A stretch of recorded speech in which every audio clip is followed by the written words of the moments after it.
as I continue to access my own multidimensional forces in this world, it takes the lineage of the music and the understanding of where the music came from in order for me to continue on a path that oftentimes is very dark, but there is often light at the end of the tunnel, mainly through rhythm, human rhythm, polyrhythmic communication by many, many masters, guys that I've interviewed like Roy Haynes and Charlie Persip and Senator Eugene Wright, and on and on and on and on. And yet, the language of melodic improvisation goes out into the intergalactic and out across continents where it has become consumed and commodified, maybe even more than the States and in Europe. And I get a chance today to speak to a master drummer, somebody who has been really trying to invent or at least help set the table for new musical vocabulary as a rhythm maker.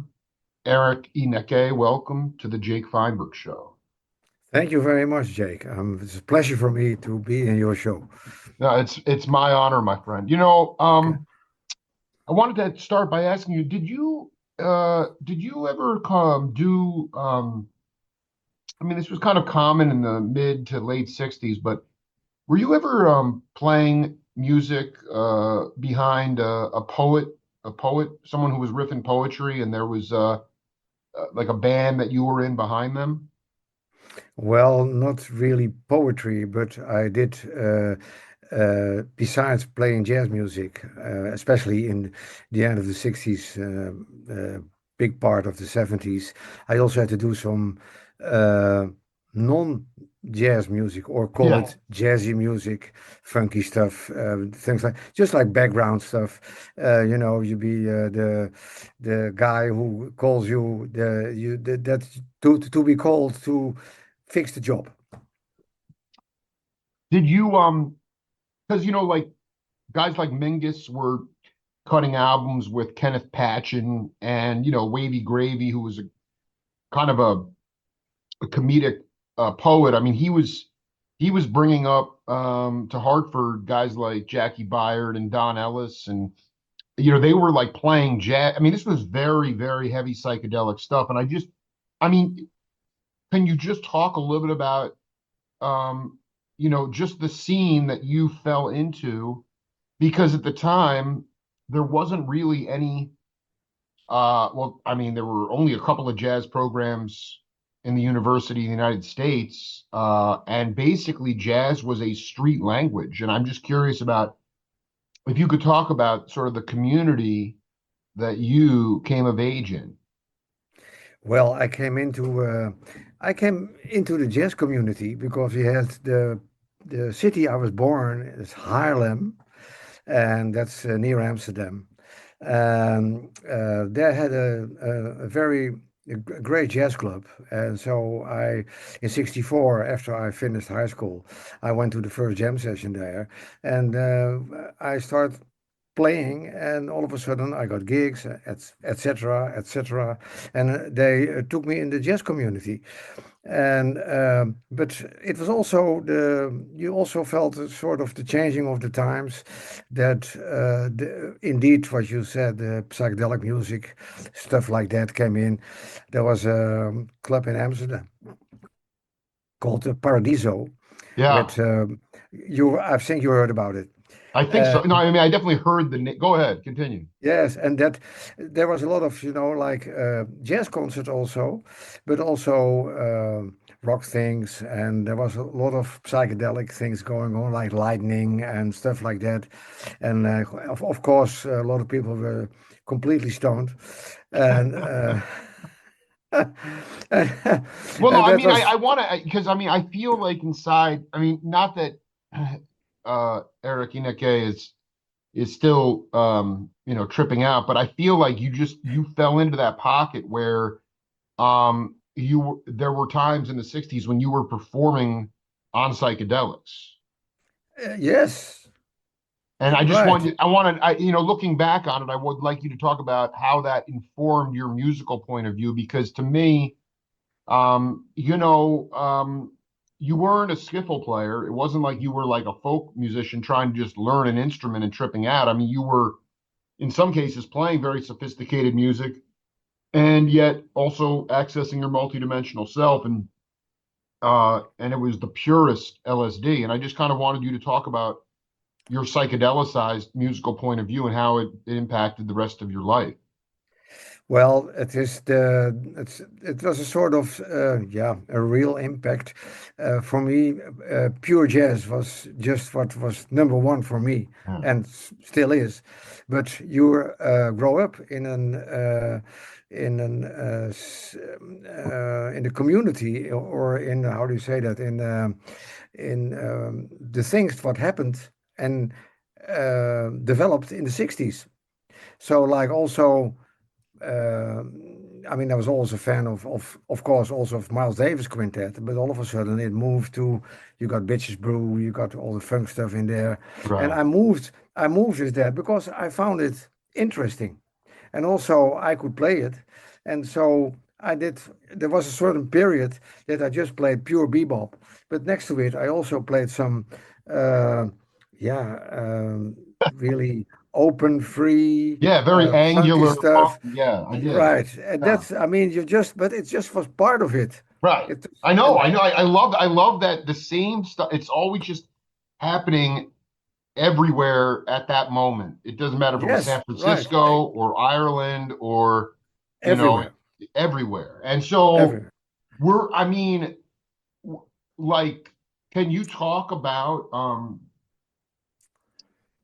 just, yeah, really going a little bit deeper? I mean, just the idea of how psychedelics kind of maybe in some ways what helped you get out of your own way, and maybe was you could bypass your ego a little bit in order to be a conduit for information coming through you.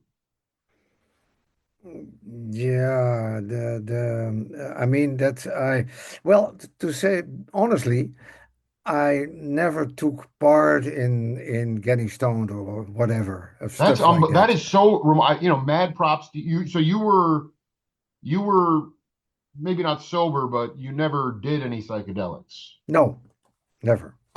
Wow, so that all this stuff's going on around you though, right? Yes, right. Everybody is stoned and mad and crazy, and and I just play it. But it's just like I took it. Just that was the way it was. And Yeah, okay, if it's like this, then okay, right, right, that's it, right, right? right.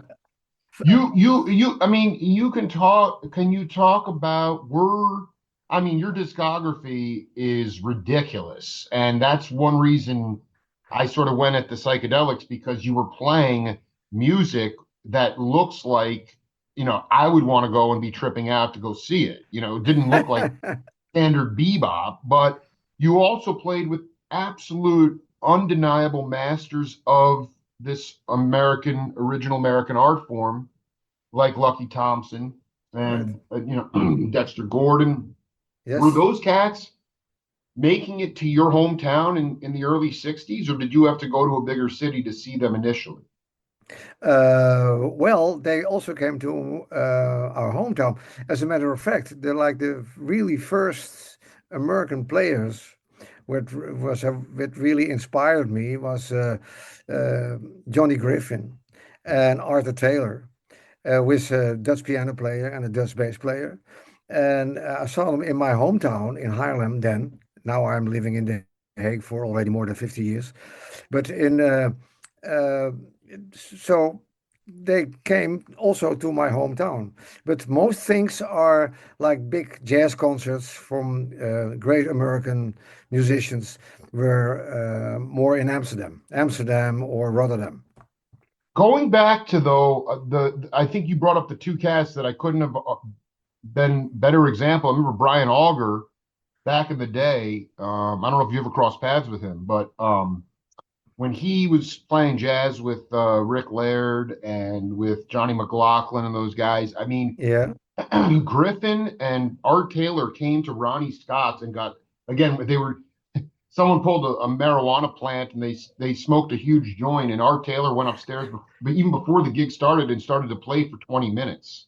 And and you know what I wanted to get at, though, is rhythm. I talked about it in my This, opening because, yeah, right. I mean, I think psychotherapy is incredibly important for people. I've done it myself, but at this point, at 46 years old, I recognize the only thing that is going to liberate me from the shackles of this frequency is rhythm. And Right. Art Taylor played with Train, obviously played with Johnny Griffin. Can you talk about not the big band and not necessarily bebop, but the beginnings of what I like to call the sheets of sound, ultimately culminating with like McCoy and Jimmy Garrison and Elvin. But Yeah, that was. Griffin was not playing. I mean, he was not just playing, he was playing straight ahead to a degree, but it was also out. And I just wanted you to talk about where that where that sheets of sound, sort of that antecedent that led to, I guess, what we would call fusion or post bop, eventually came to. Maybe, yeah.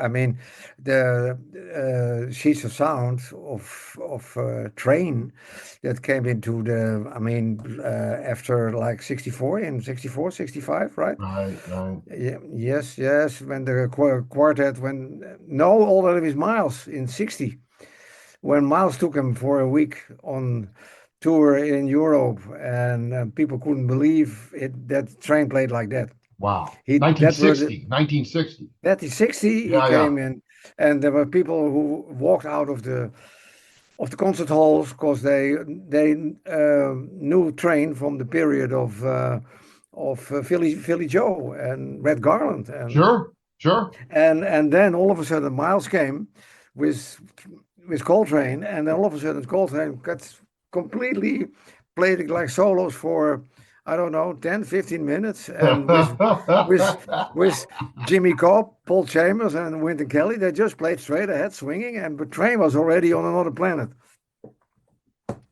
Oh my God. I mean, what was so you only heard about this through, or were you at, you weren't there in 60 to see him, were you? No, but no, I didn't. But I like from I heard the stories already in like half of the 60s when I started getting into the jazz scene and played more, and get being a young upcoming drummer. And we already knew the stories from older colleagues of ours who Sure. saw the concerts, of course, of uh, Miles and Train in the 60s. So profound. I remember uh I interviewed John Luke Ponty, and he was playing like, you know, bebop on the fiddle, violin, to like two Yes, people in a club, and he yes, was literally ready to give up. He was inspired by Coltrane from that early 60s period, like you talked about, even yes. before. I saw him, Jean-Luc Ponty, Right. But I mean, playing. Yes, he was so depressed because here yeah, he is playing what he thought was the hippest stuff and to two people, and then the next thing you know, John Lewis, through George Duke, yeah, got hip to him, and then hipped him to Frank Zappa, and the next thing you know, he's on a plane to, and then the next thing you know, he's in yeah, Zappa's band. So, right. um, did you ever? What is there a defining moment or a point in your life early on when you were like, I don't care. I don't care if I'm a starving genius. I'm going to play this music? Or was there a point when you almost walked away from it and something divine kept you in it? No, it was, I didn't walk away. I was just finding out or say how the music was developing. It was just a part of jazz, what starts to develop, and was something like new, like the free things, but there are not all the free things I liked, but some things I could really understand and also knew where it came from. Can you give an example? Example, if you have the freer stuff, like tenor players started to play more free and open, but it always came from Train when he also started to play with Pharoah Sanders and Archie Shepp and those people, Yeah. and that was sort of liberating the whole thing.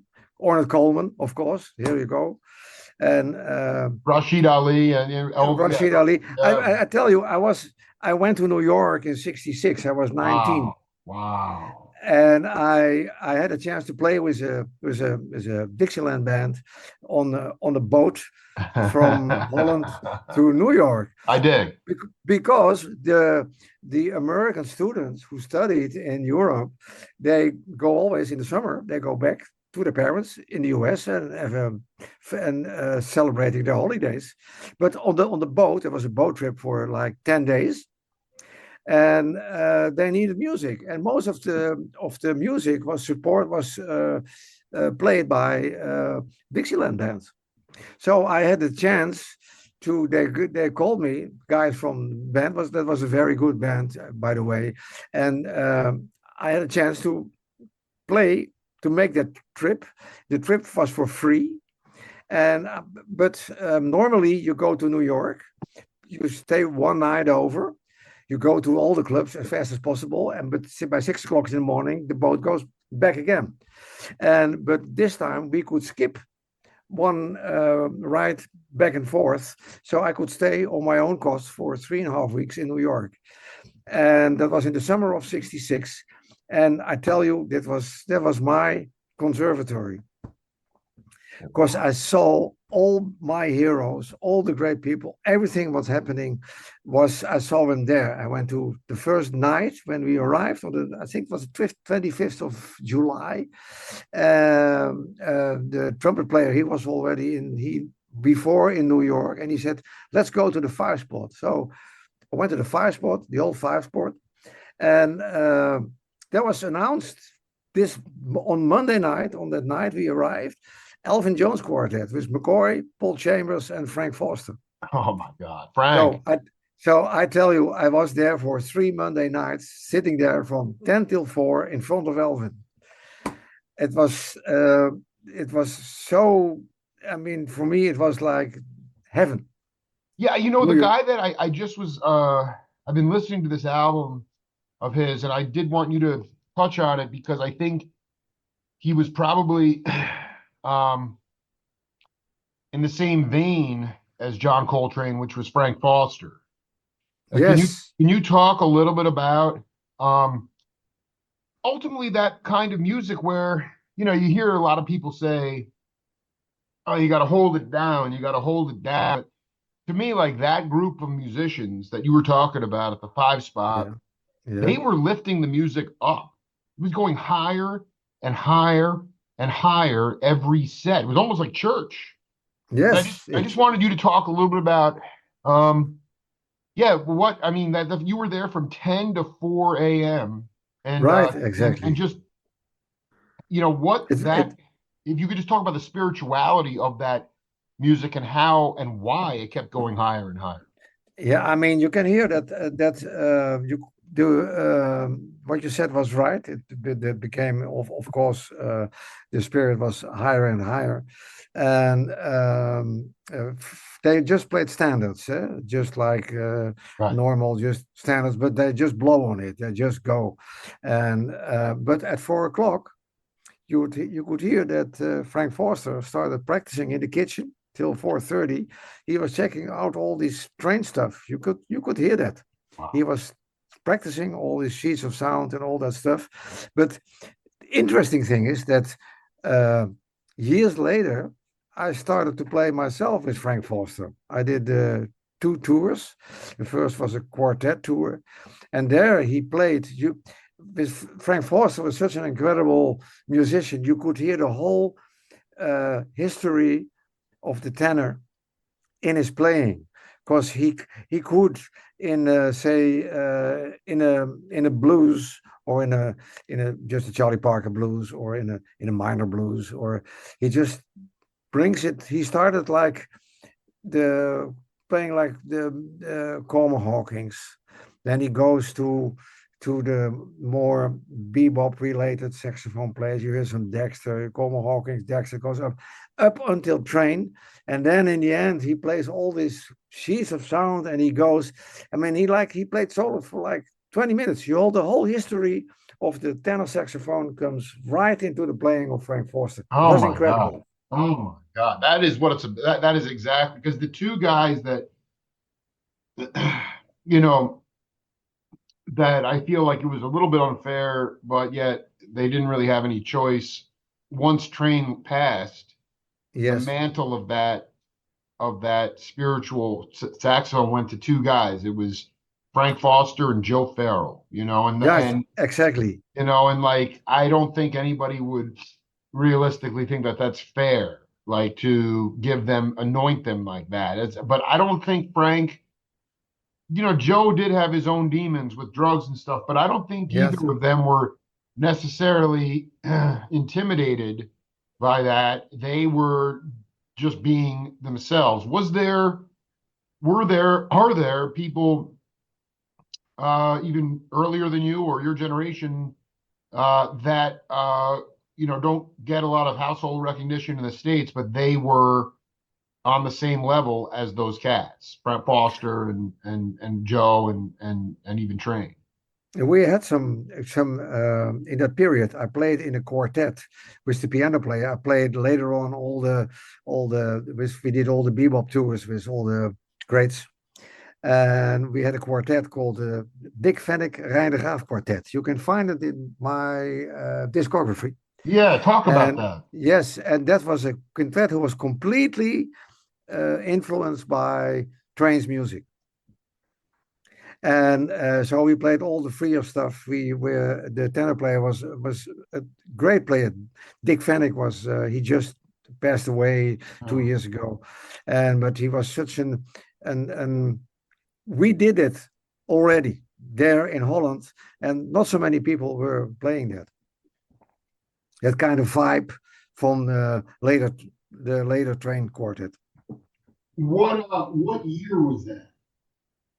What? Excuse me? What year was that? That started in 70, 71, 72, 73. That whole period till up until the end of the 80s. Wow, unbelievable. I mean, so can you If you talk can about? find that, if you can find that album, it's on the internet. Uh, Spotify, I don't know, but there's that album called Departure. If you can find it, check that out. Talk to me about this group from 71, the convection section. Oh, that was a commercial thing. Really, that Uh, was more because it looks like something like Peter Herboltimer or Klaus oh, Nolte. Peter Elsheimer. Like that stuff, man. Yeah, That wasn't pop music, but this is what that looked like. But what was this? yeah, it was a sort of, I mean, it was sort of jazz rock kind of thing, Yeah. and only for a bigger group.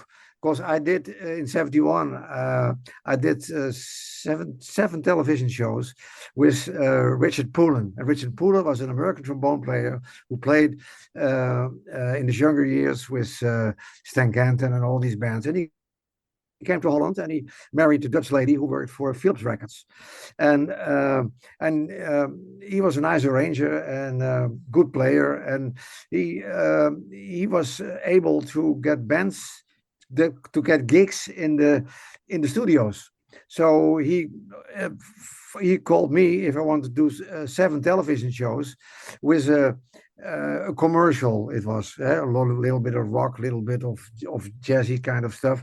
But when those shows were over, he wanted to make an album with the rhythm section and with a part of extra horn players. That was also Dick Fennick, that tenor player is also in that group. Wow. And Wow. Ferdinand Povel, great Dutch tenor player who played alto then also. He is also there, and a trumpet player, lead trumpet player from England. And Poulin wrote some tunes, and the trumpet player, I think, brought in some tunes. And we did this Horace Silver thing, Psychedelic Sally, also. And yeah, and that's, and so that was like just a studio gig and just an album as a sort of reminder of what we did that period. I dig. What was tell me what was your first experience uh in the studio cutting original tunes playing jazz? original tunes playing jazz. I mean, I'm looking here at the discography. There's a lot of, I guess, a lot of live shows that are in your discography. I could be wrong, but I'm like I want to know what is it potentially commercially available that I can get my hands on. Do you remember the first? Because yeah, jingles, suds and duds commercials, pop music that's cool But and that pays the bills. But what was like, the you real know, first jazz album, the real yeah, jazz album, you can find it also in my discography. That's with Ferdinand Povel Quartet. yeah. That's that was an extended play. So can you talk about Hank Elkerbout, Fred Prog, Right, you exactly. know what I want to get at. Well, this is really the question in the studio Yes, because it's very hard for me. Even doesn't matter what genre of music. It's just so hard to listen to modern day recorded music because of the amount of technology we have and the yeah, fact that right. people feel like they need to use it all, and it really Then, sucks all the soul out of the right. music. And I would love you to talk about the way your drums, if you remember how your drums were mic'd for that session, because the one thing about 69, that late 60s period, yes, obviously you had Mitch Mitchell and, Jimi Right, Hendrix and exactly. all this. And so sometimes it would get a little washed out, but for the most part, what you had with Elvin, Frank Foster, Joe Farrell, Miles, you had good leakage. You had great room sound as part of the Right. recording. That's what made the recording. And I wanted you to talk about how, if you can remember how your drums, it was only a quartet, but how were your Yes, drums mic'd for that session? it's just like a few mics. It's just Yeah, it's not like everything was mic'd. It's just like a overhead and there's a little there are we are not locked up in special separated rooms. It was just the right. four of us were just together and just played. We just could play, and that's what also happened in the studios. You just could see each other. You're most of the time you don't work with headphones, so you had to play, of course, a little softer to hear each other, but it was almost all acoustical. And that whole stuff started to change in the beginning of the 70s when I came in the studio. Then they wanted to have a poppy sound, so I put some tapes on my toms, on my snare drum.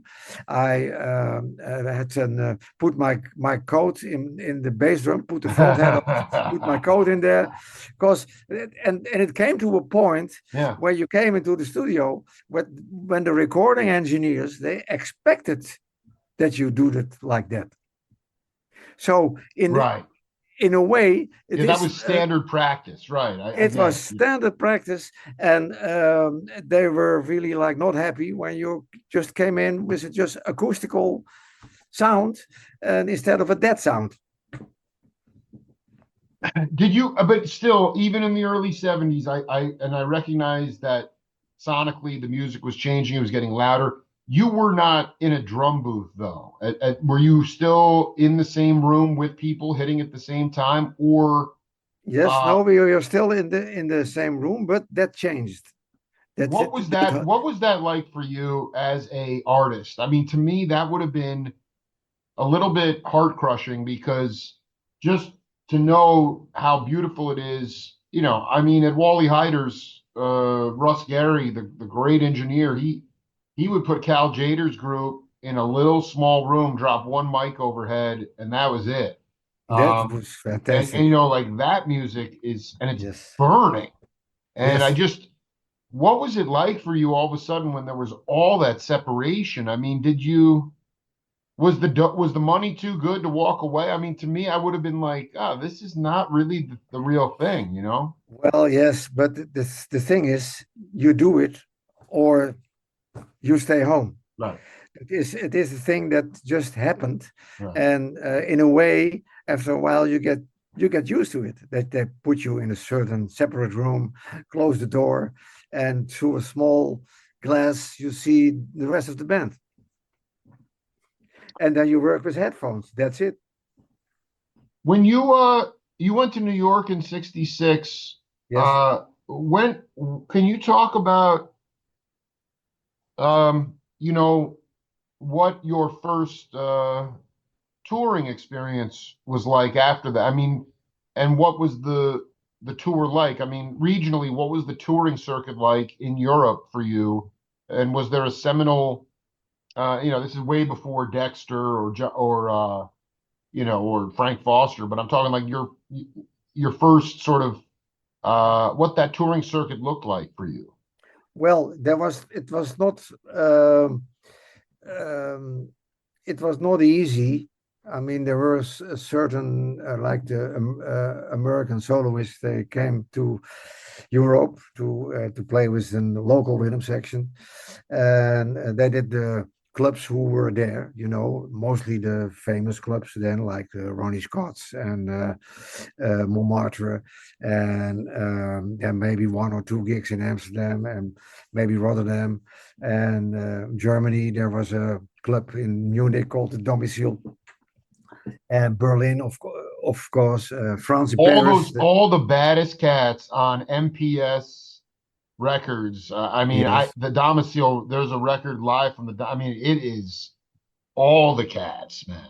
yes, right, exactly. Jesus, my God. Yes, and they and some of them also get some studio work and stayed, you know, like Yeah. Art Farmer and Herb Geller and Leo Wright and people like that, Slide Hampton. But the first, I tell you, the first American I encountered, I had to play with was in '68.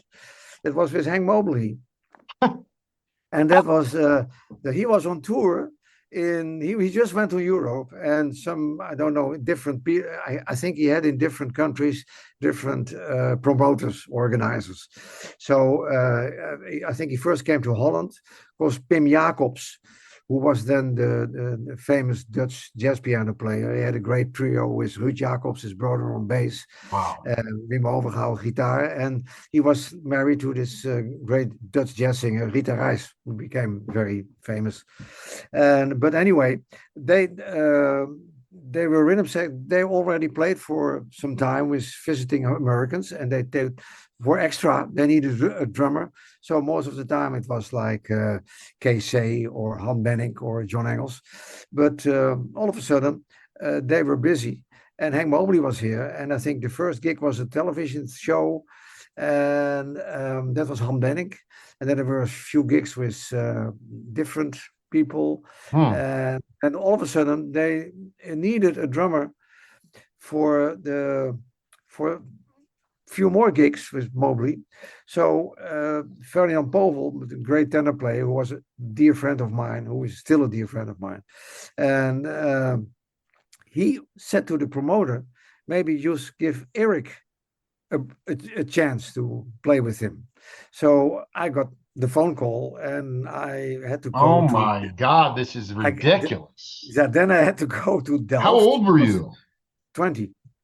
That is And so freaking insane. yes, 20. And then all of a sudden I said, okay, tonight I have to play with Hank Mobley. Oh, wow, Jesus.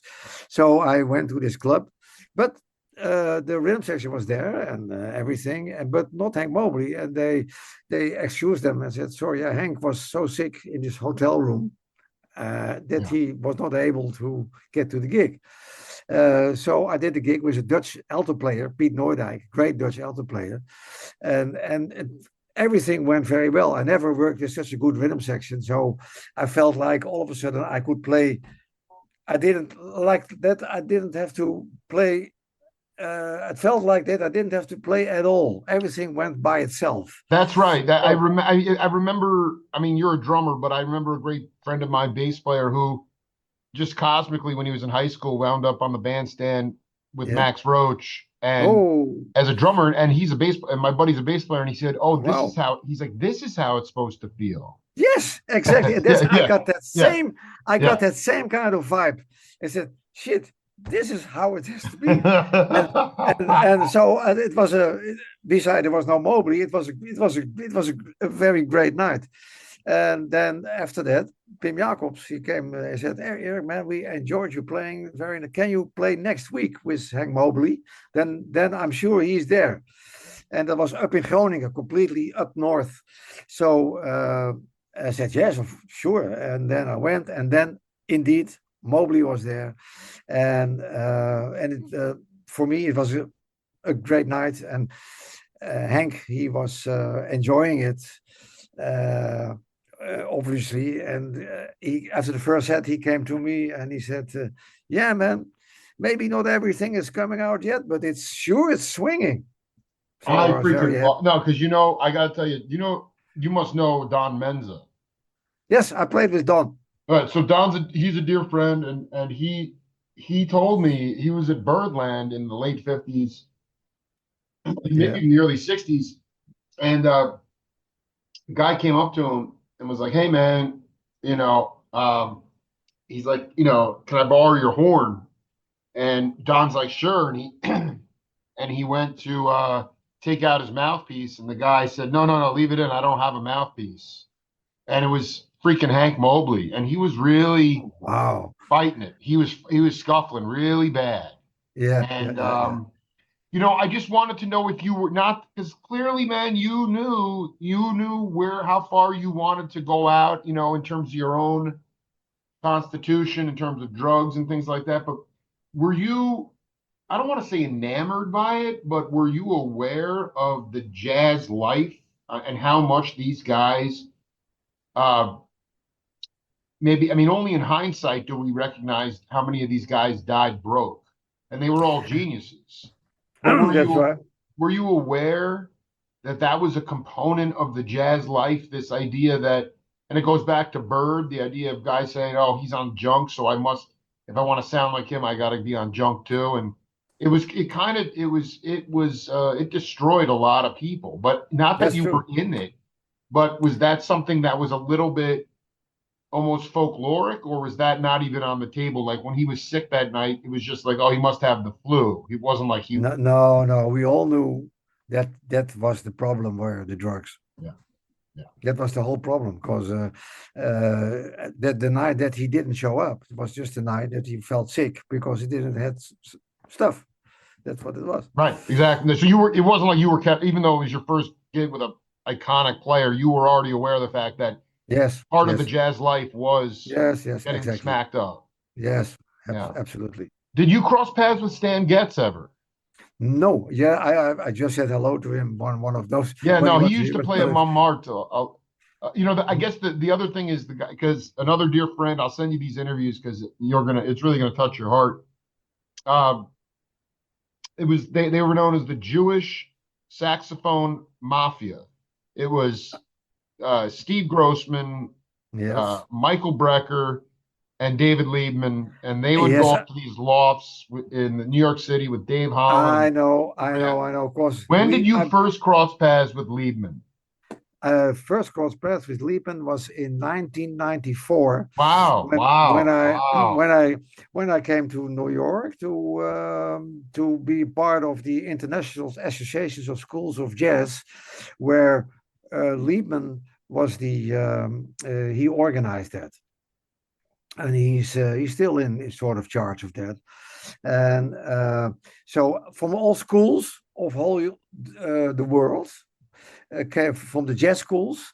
They sending out the heads of the jazz departments and a student and the teacher. So I was teaching. I started teaching then already in The Hague on the conservatory on the jazz program, and so they sent me out to New York to be part of this jazz association, and that was great because it was in the new school, and there I met Leap also, Yeah, and then I had to play with him. Leap organized it. It was during the time that Newport Jazz Festival was also happening in New York, so he did the teachers concert. He spoke to George Wein, and if it was possible to get the whole teachers concerts in Bryant Park under the umbrella of the Newport Jazz, that happened. So we played, all teachers played in Bryant Park. And so Wow. I had to play a quartet thing with Leap, and we had a ball. And Leap came immediately afterwards to me and hugged me and talked and blah blah blah. And then a year later or half a year later, he was in Holland, back to our school, and then had a chance to play a whole club date with him. And so we became friends, and from one thing started to another. So it ended up like that. We made like 5, 6 records. I got this And he this told me all that yeah. stuff with Grossman, Yeah, Michael right, Brecker, right. and he gave me tapes of all these loft recordings he did Oh, with. you have these tapes? Oh I my had it. God. Yes, yes, yes. He sent me copies of it. So that Oh was my God, that's with Pete so LaRocca, Pete LaRocca, and Chick on piano, and completely out of tune piano, and I I think Dave love Holland. this. Yeah, Dave Dave Holland. Holland. Yeah, I mean, it was Yes, insane. I yes. mean, All loft things. you know, brother Ineke, I have to say I have a landscaper who's using a weed whacker outside my house, and I was wondering, can we do set two next week? I have a lot more to get to, but it's really disconcerting, and I can really not focus right now. Okay. Is that okay? Next week, like Whatever's good for you. I mean, this was we just cooked for 45 minutes here. It's just it's oh, that's good. yeah. No, that's good. Like Monday next week is cool. Like same time. Monday, yeah, Monday I might be heading back from California. Is there any other day that works for you? Oh, that's your Tuesday next week. Tuesday's good. Tuesday's good Yes, at this Tuesday. time. We'll do set two. And I got to tell you, man, it's a high honor to connect with you, man. I really, really, it's an honor for me. Me too. I just like to play to talk about all these things. What happened and the whole the development of the whole of the yeah what happened in the jazz scenes from like the 60s Well, up until what's now. cool about it is just the idea that you were in it, man. In your Yes, own way. that's Like right. you weren't you weren't playing with Thelonious at the five spot, but that you were about as close as you could get to that. And the bottom line is that, Tootie Heath told me, when Ornette was doing his thing and he was getting a Yes. lot of pushback and criticism, he'd show up at the five spot. And obviously, as you know, they had that telephone booth in there. Yeah. And and all of a sudden, Tootie one night, Ornette's playing, 6 sets a night, whatever. He looks over and there's somebody in the booth and the lights on. And who's in there? It's Sonny Rollins checking out Ornette. Wow. So like all I'm saying is like, my point is that nobody will ever really tell you how much they respect you. Right. And that's the same thing with jazz. So you just know that the truth reveals itself all the time. And we'll do this again next week, man. Great. I'm looking forward to it. Brother. All right. All right, be Okay, good. Jake. That's Take great, care, man. Be Eric. good, man. See you Yeah, next man, you week. too. Okay. Okay. Yeah. Bye bye. Cheers. Bye bye.